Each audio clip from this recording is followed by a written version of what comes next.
All right, we've got Labor MPs meeting at the moment to thrash out what's happening in terms of cost of living. Joining me now live is Deputy Nationals Leader Perin Davey. Thanks for your time. Look, you're one of the more sort of sensible and less tribal MPs out there. Do you really have a big issue with Labor getting together and meeting? Because the word is there could be major change to stage 3 tax cuts. I mean, if that happens or if something else happens, doesn't the whole party need to tick off on it? Well, yes, but during COVID, we managed to run the entire parliament via Zoom.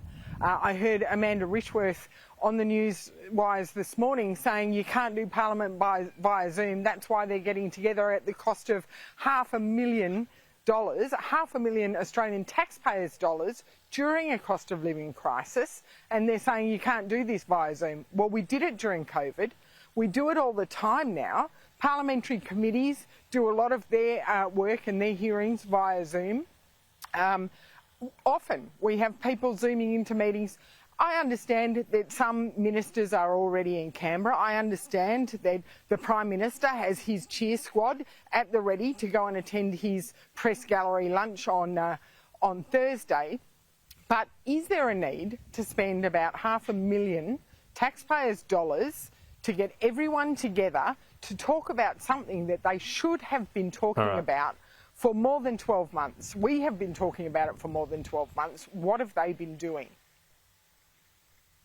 There's a report out that what could go to Cabinet is a change to the stage 3 income tax cut, so that the top bracket would not go from $180,000 to $200,000. It would stay at $180,000. The rest would be as is, except that money would be redistributed to increase the tax-free threshold. So it's not about saving money, but going to lower income earners. What would you make of that change? Well, that is a break of an election commitment. If that is what the Prime Minister does, he is breaking an election commitment. We would have to see the details when they come out, but it is, let me make it clear, it is breaking an election commitment. And let's not forget, stage 3 tax cuts, they commence at $45,000. Everyone's focusing on the upper end, but they commence at $45,000. And if the government wants to do something, what about re-implementing the low to middle income tax offsets that our government put in place that Labor trashed? So there are other options that they can do while still retaining their election commitment. But, you know, well, this just is pointing why... out, Lamito, as you referred to, this is why... was not in the Coalition's last budget and not in Labor's as well, just on the history of that. But sticking to the change here, the cohort you spoke about, those earning $45,000, would actually be better off if this happens, because they'd get the increased tax-free offset. If the same amount of money is spent and there's an adjustment in how it's redistributed, is that still a flat-out broken election promise, or does that change the argument? Well, it is a broken election promise because he promised he wouldn't touch stage 3 tax cuts. So he is breaking an election commitment.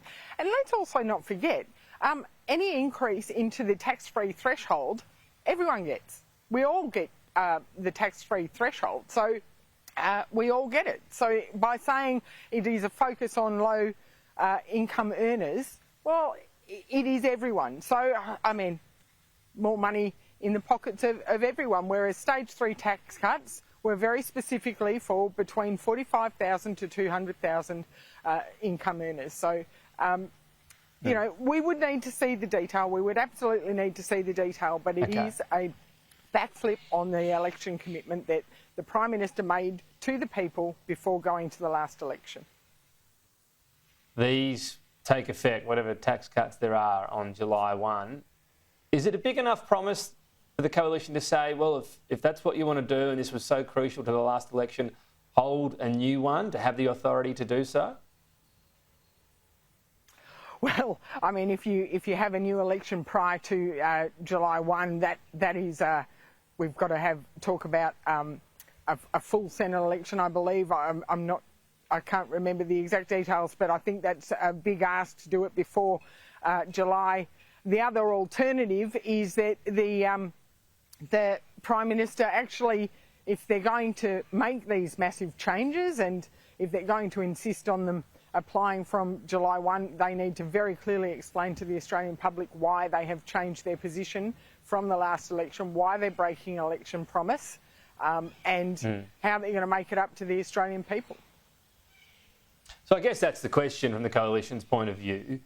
Will you talk only of that broken election promise, or would you look at what is being offered and look at it in terms of fairness? Do you think it's a worthy debate at least? A fair bit's changed since these tax cuts were handed down, or legislated, I should say, many years ago. Well, yes, a lot has changed since these tax cuts were legislated, and one of the things that has changed is the increased bracket creep and the fact that more and more people are finding themselves in the upper tax brackets through no fault of their own, but just through bracket creep. So that actually means that these tax cuts are even more justified now than they were when they first passed Parliament.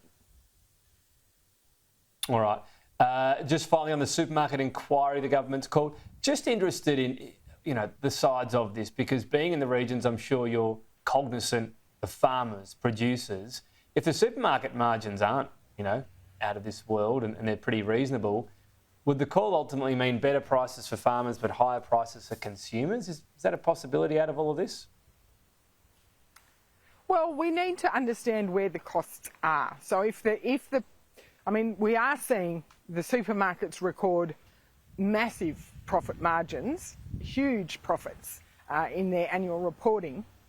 But if the profit margins are actually item by item limited, where are the costs? Where are the increased costs? Are they in the freight? Are they in the power prices?